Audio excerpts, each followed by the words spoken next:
world of mathematics.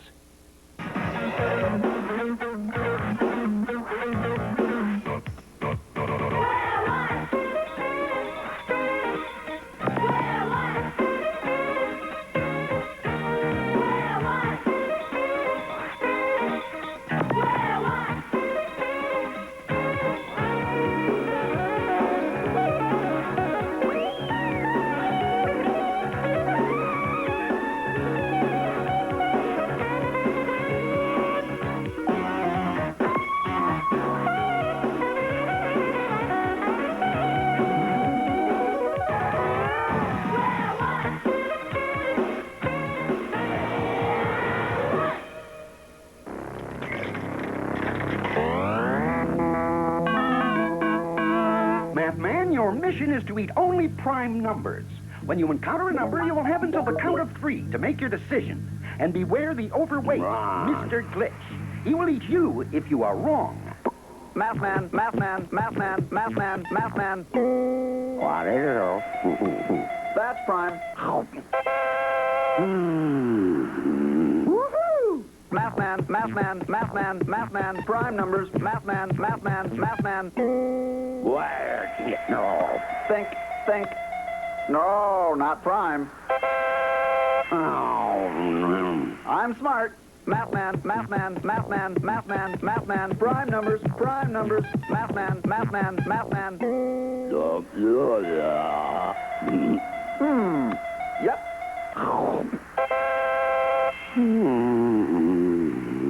Mathman, Mathman, Mathman, Mathman, prime numbers, Mathman, Mathman, Mathman, Mathman. Yep. Oh. Mathman, Mathman, Mathman, Mathman, I'm free. I'm not free.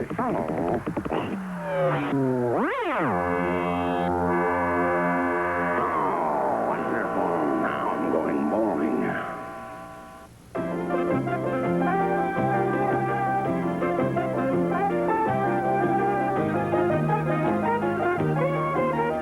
Hello, I'm Shirley Slimmer, host of Matinee Movie. Today we're going to watch part 2 of Mr. Bland Builds His Dream House, starring Lance Talbot, Flotilla Jones, and the Kalamazoo String Quartet. Now, don't forget, later on today, during the program, we're going to be playing our game, Dialing for Factors. Today's number is 84. Now, if I call you, you'll have to know our number and all of its prime factors. Better get pencil and paper ready. And now, back to Mr. Bland Builds His Dream House.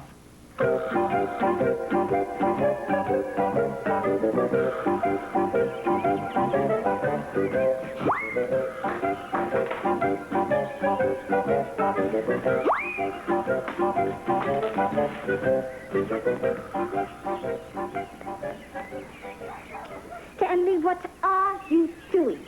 Well, Arlie, some of these nails has a head in the wrong place. Ooh, don't be so silly, Stanley. Just use them on the other side of the house. Oh, hello. Mr. Bland, how very, very nice to see you. Oh, yes, I suppose so. I don't know. What do you think? Nice weather we're having. It is? Oh, I'm sorry. I'm very distracted. It's this new advertising campaign. I'm trying to think of a new slogan for the Ajax Garbage Company. And so far, I'm completely dry. Ah, perhaps this will help. You'll be very pleased to know that the panes of glass you bought at the yard sale in Danbury have just arrived. Oh, how many are there? There are 17. I'll go get them.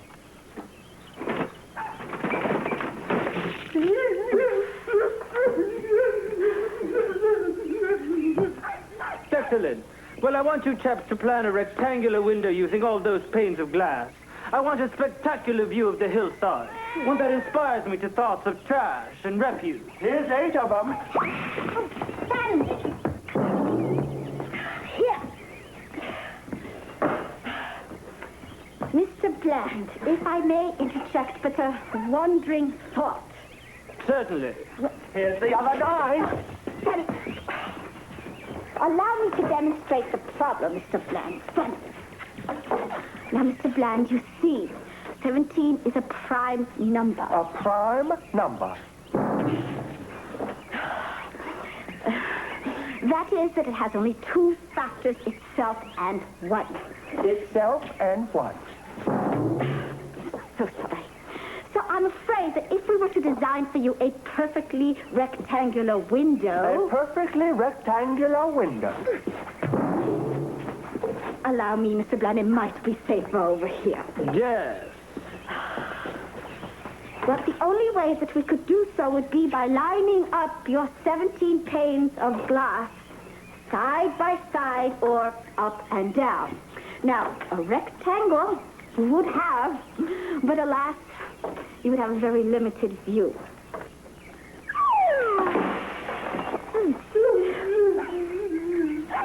I think we may have just found the solution. Great flick, huh? Well, it's time to play Dialing for Factors. Do you know what the solution is? Remember, today's number is 84. Now, if you're lucky and I give you a call, you're going to have to tell me what today's number is and all of its prime factors. Well, let's give it a whirl.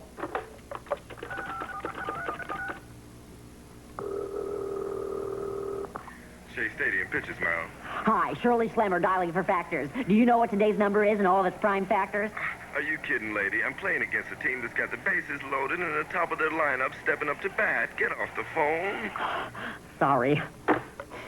Well, let's try again.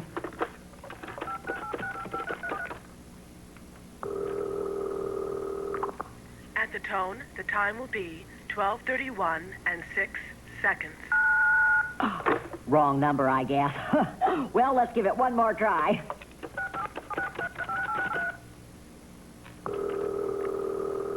Ringing once. Ringing twice. Hello? Hello, Shirley Slammer, Dialing for Factors. Do you know what today's number is? Sure, Shirley. It's 84, same as my bowling average. Way to go! What's your name, son? Fred Filbert. Well, Freddie, can you tell me what the prime factors of 84 are? Well, let's see. 84 is even, so 2 is a factor. 2 times 42 is 84, and 42 is even, so 2 is a factor again. 42 is 2 times 21. Well, 21 isn't even. 21 is 3 times 7, and 3 and 7 are primes. So the prime factors of 84 are 2, 3, and 7. Congratulations! You just won a free copy of my latest book, I'm Okay, You're Beneath Contempt. Is that all? Well, now, back to Mr. Bland builds his dream house. And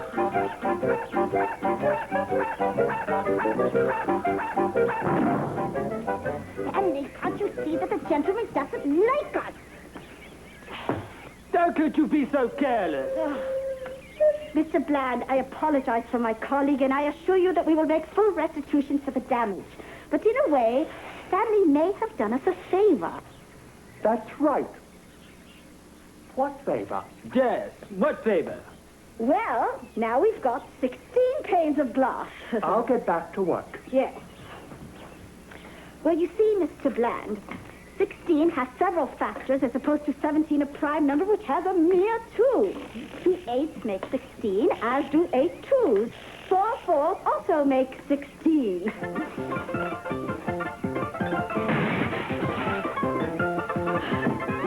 Therefore, Mr. Bland, we can give you 3 options.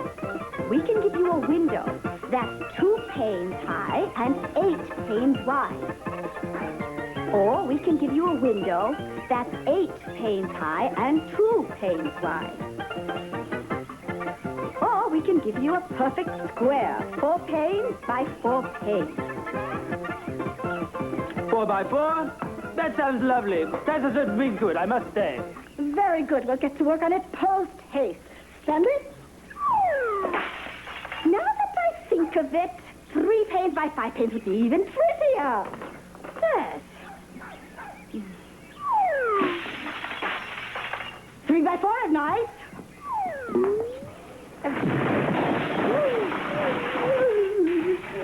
And there's a lot to be said for fresh air. Connecticut can be so invigorating this time of year.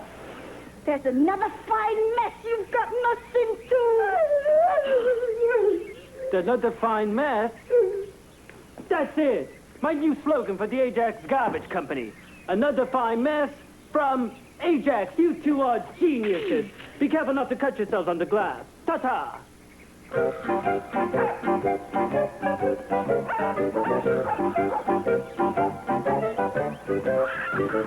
Well, that's the end of another great film on Matinee Movie. Don't forget to join us next time when our feature attraction will be the 5 Moons of Planet Orlon.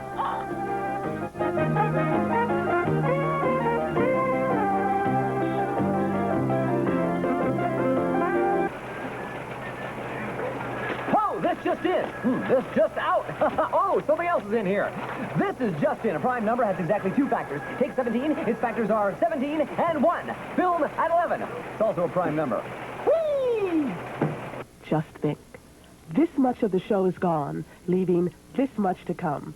So, let it come.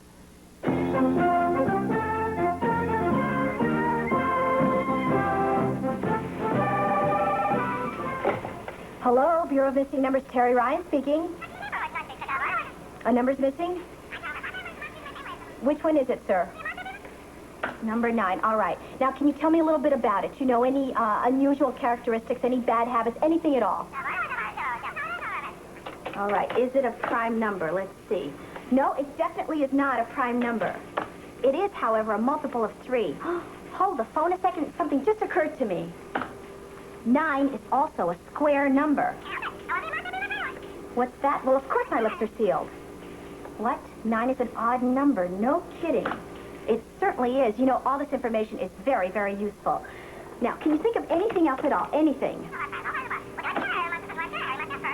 Wow, really? No kidding. Let's see. You're absolutely right. 9 is 1 more than a multiple of 4. That's right. 8 plus 1 is 9. Rest assured, sir, I'll bring back that little number 9, or my name isn't... Hello? Hello? Emotions. Terry Ryan was off in search of the missing number 9, a search that could put her life in jeopardy. In a moment, the results of that search. The missing number 9 was found, standing on its head, insisting it was a 6. It was returned to its rightful place in society between the 8 and the 10. And so Terry Ryan stamped closed on another missing number file.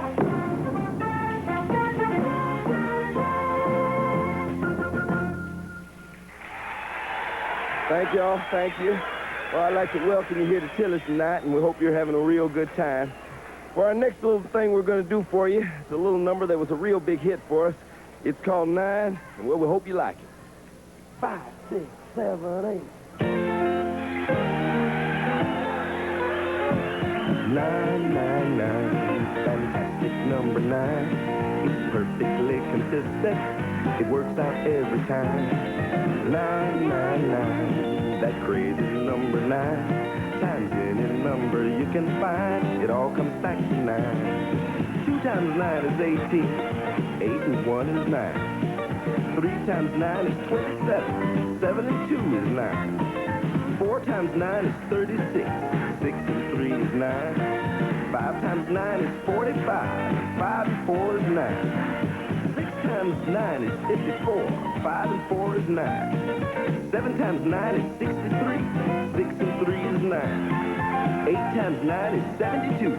7 and 2 is 9. 9 times 9 is 81. 8 and 1 is 9. 999, fantastic number 9. It's perfectly consistent. It works out every time. 999, that crazy number 9. Times any number you can find, it all comes back to 9. 9 times 10 is 90. Just drop the 0 sign. 9 times 11 is 99. Makes me rhyme with another line. Then 9 and 9 is 18. And 8 and 1 is 9. Times any number you can find, it all comes back to 9. Is this work for bigger numbers too? Yep. Let's try this. 3,487. 9 times 3,487 is 31,383. 3 plus 1 plus 3 plus 8 plus 3 is 18. 1 plus 8 is 9. It always works. 999, fantastic number 9. It's perfectly consistent, and it works out every time. 999, that crazy number 9. Times any number you can find, it all comes back to 9. It all comes back to 9. It all comes back to 9.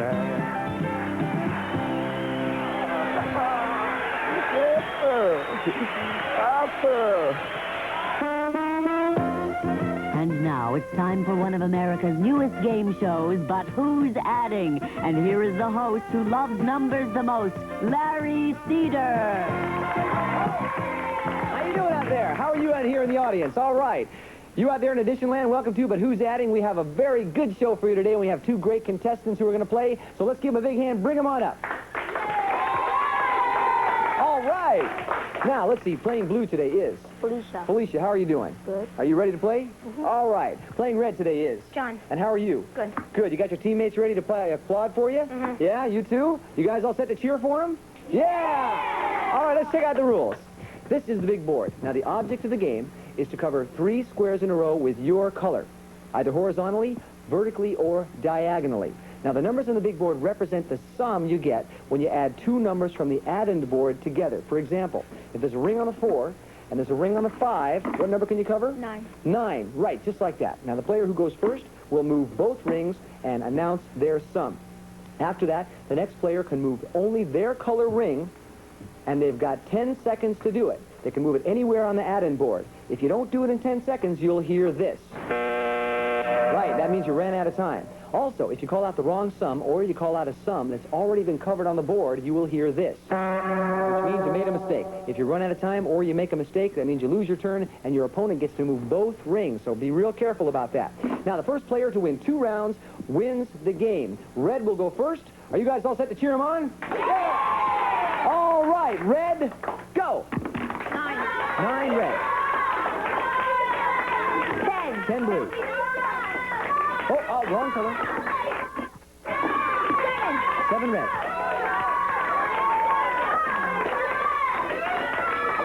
3 blue. 2 red. Oh, what a sensational. All right. Michael, you won the first one. Felicia, you get to start the next round because you lost. Ready? Clear the board. Now, you're going to go next, and the next person you can either tie it up, Felicia, or Michael, you can win it if you win the next one. The board is almost clear, and there we go. Blue, go. 8 blue.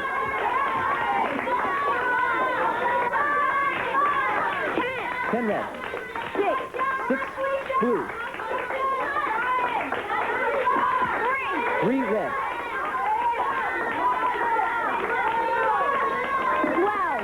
12 blue. 17 red.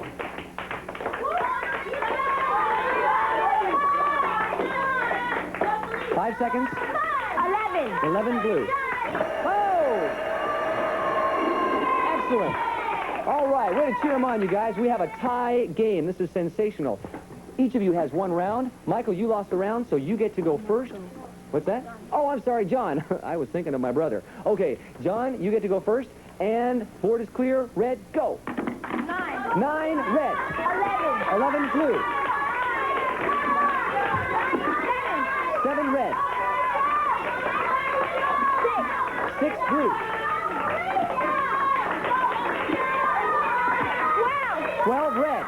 Good block. 5 seconds. 15 blue.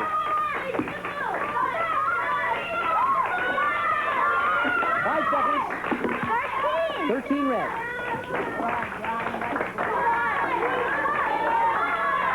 5 seconds.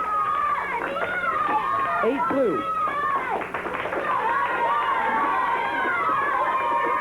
3 red.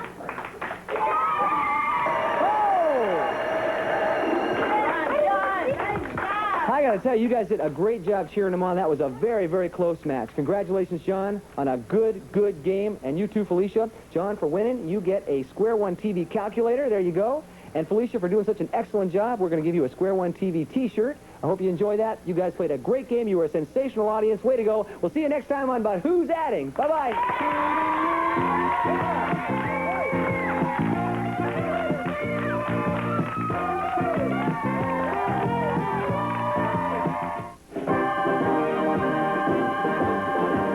The story you are about to see is a fib, but it's short. The names are made up, but the problems are real. 9:43 a.m. and cool in Los Angeles. Very cool. We were working the day watch out of Mathnet. My partner is George Franklin. The boss is Thad Green. The capital of North Dakota is Bismarck. My name is Monday. I'm a mathematician. We were working on the problem of the missing dirt and had come up with some interesting twists. While trying to find out what was important about 3 dump truckloads of dirt which had been stolen, we learned that the dirt had once belonged to Merle Fish, a man who was in prison for pulling off one of the most spectacular robberies in the annals of crime, the Fink's armored car caper in which he stole $1 million. The money was never recovered. When you're dealing with a complicated problem, it's a good idea to review your facts and hypotheses. We decided to do just that by looking at a couple of scenes from yesterday's show. Thank you, sir. George, how'd you make out? Did you talk to the warden? Yes, I did, Kate. Can we see Merle Fish? Afraid not. The warden's a powerful man, but he's not that powerful. What do you mean? Merle Fish died in prison 6 days ago.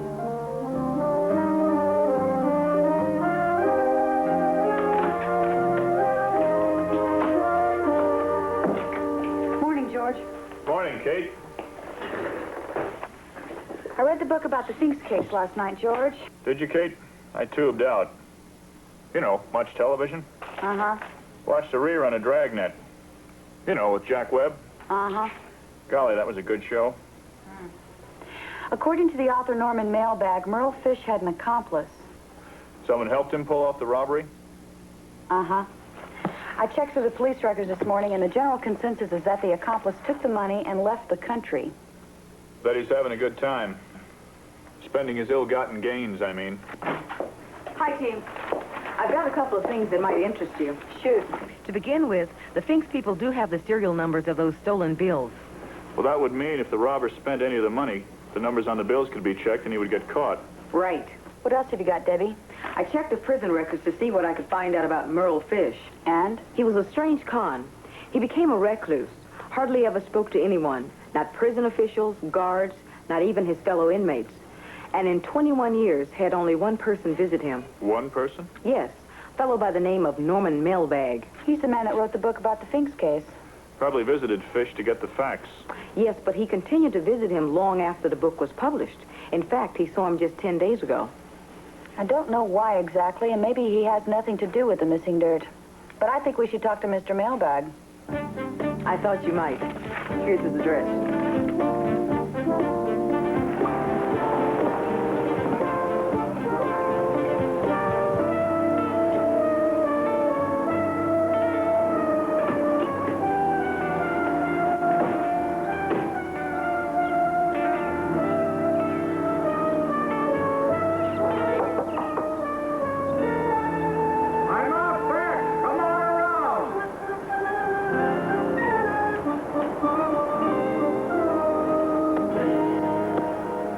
Mr. Mailbag, I'm Kate Monday. This is my partner, George. Frankly, Mathnet.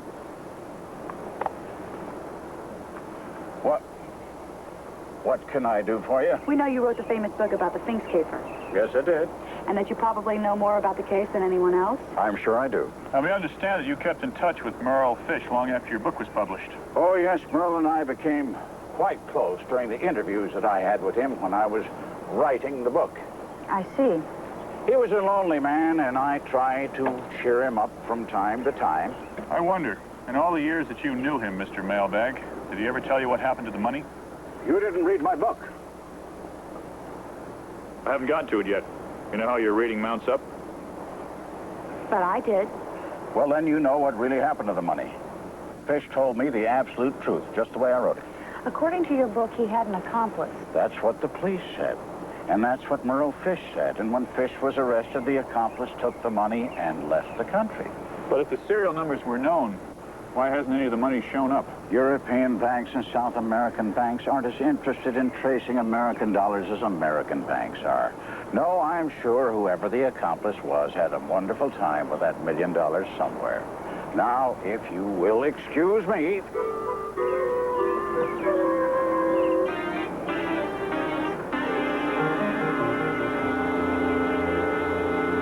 One other thing, Mr. Mailbag. You said that Merle Fish told you everything about the Finks case? Yes, and that's why my book has become the definitive treatise on the case. Who was Fish's accomplice? Well, I have to admit that is one thing that he never did reveal. Going on a trip, Mr. Mailbag? Yes, yes. Time for a short vacation. Well, if you will excuse me. Thank you for your help, sir.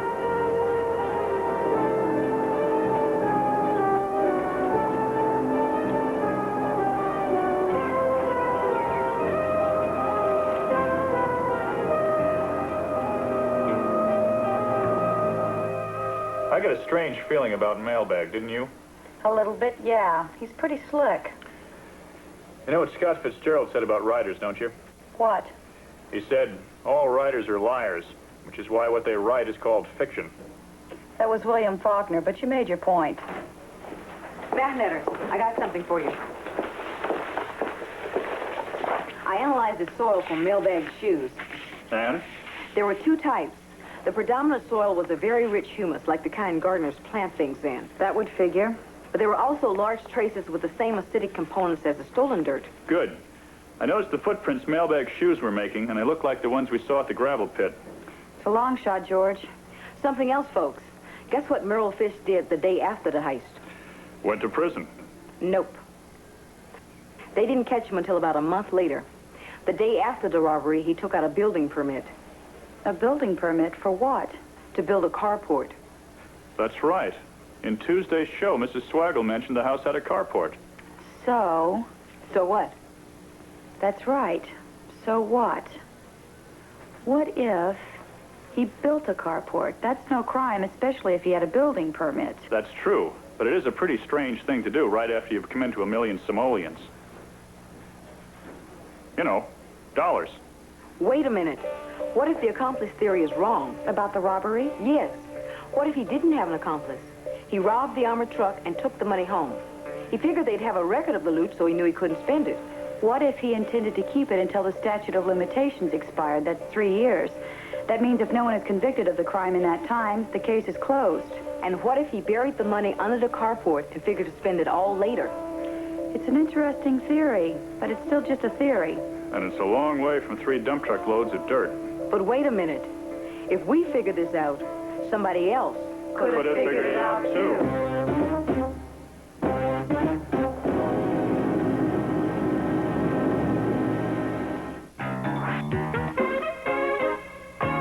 What might your wish be? Fleet, I would like to know the amazing story of 9.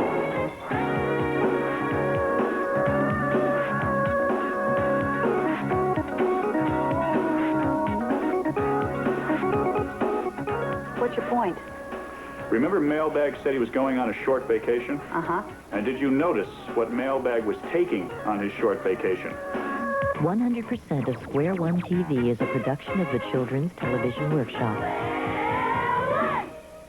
This program was made possible by grants from the National Science Foundation, the U.S. Department of Education, the Corporation for Public Broadcasting, the Andrew W. Mellon Foundation, and the Carnegie Corporation of New York. Corporate funding is provided by IBM. At IBM, we believe education is the key to the future. We are pleased to help support Square One TV as an innovative way to introduce young people to the exciting